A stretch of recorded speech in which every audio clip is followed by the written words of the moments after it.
Of,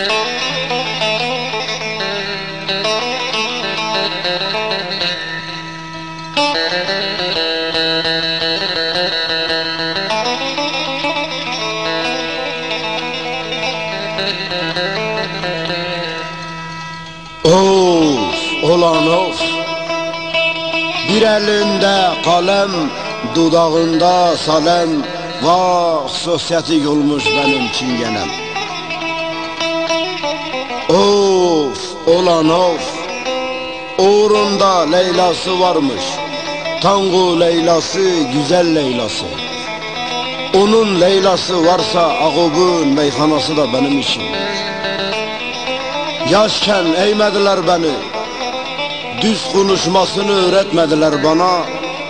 Bir selamın aleyküm demesini bilirim gelince, bir de eyvallah demesini bilirim gidince. Selam verdik, bonjour dedi, göz kırptık, yes dedi. Kes, olan kes. Bıçağımın ucu gibi sivrildi sabrım. Dinamik gibiyim ha, şimdi patlayacağım. Vah, kendini bilmez efendiler. Vah, sosyeti seven insanlar, tümünüzü bir düble rakıya değiştirsem eğer. Hey Ağub, nerede kaldı şu bizim yarım? Hele getir de Leyla perdesinden kafayı biz de bulalım.